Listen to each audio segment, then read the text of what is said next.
నియోజకవర్గాల్లో మార్పు చేర్పులు చేసినప్పుడు అసంతృప్తులు అసంతుష్టులు ఉంటూనే ఉంటారు.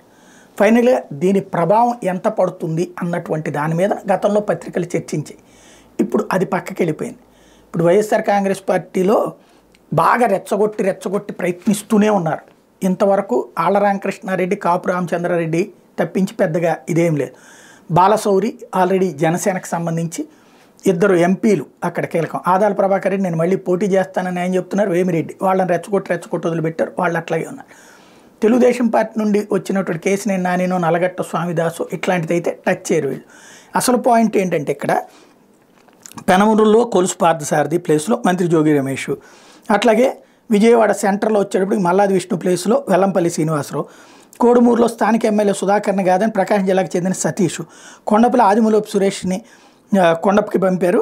అదే సందర్భంలో బాలినేని శ్రీనివాసరెడ్డి ఎప్పటి నుంచో పట్టుబడుతున్నటువంటి వాళ్ళకి టికెట్ ఇవ్వలేదు. అక్కడ మాదాసు వెంకయ్య వర్గం గురుగా ఉంది. అరకులో పాడేరుకు చెందిన ఎంపీ మాధవిని అరకు సమన్వయకర్తగా నియమించారు. అక్కడ ఎమ్మెల్యే చెట్టి పాల్గొన ఆ సీటు ఆశావాళ్ళు స్థానిక నేతలు ఆ నియామకాన్ని తీవ్రంగా వ్యతిరేకిస్తున్నారు.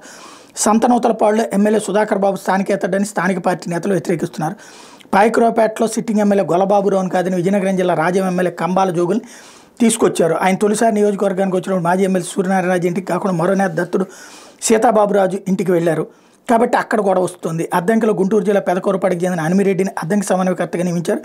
అప్పటి వరకు ఇన్ఛార్జ్ వివరించిన బాచిన కృష్ణ చైతన్య ఎన్నికల ముందు తనకు టికెట్ ఎగ్గొట్టని తీవ్ర ఆగ్రహంతో ఉన్నారు. గ్రూపుకి నేరుగా కొనసాగిస్తూ సమయం వచ్చినప్పుడు మనం ఏంటో చూపిద్దామంటే తన వర్గీయులకి చెప్తున్నారు. ఇది ఇట్లాంటి వాటిని ప్రస్తుతం రాసుకొస్తుంది ఈనాడు. అదే సందర్భంలో జనసేన రావడం వలన తెలుగుదేశం పార్టీలో సీట్లు కోల్పోతున్నటువంటి ఆలపాటి రాజా ఆగ్రహం, లేకపోతే ఓ పక్కన స్వయంగా సిట్టింగ్ ఎంపీలు కేసినేని నాని అవతలకి వెళ్ళిపోయారు. మరొక సిట్టింగ్ ఎంపీ అసలు పోటీనే చేయని అంటున్నాడు తెలుగుదేశం పార్టీలో గల్లా చేయదు.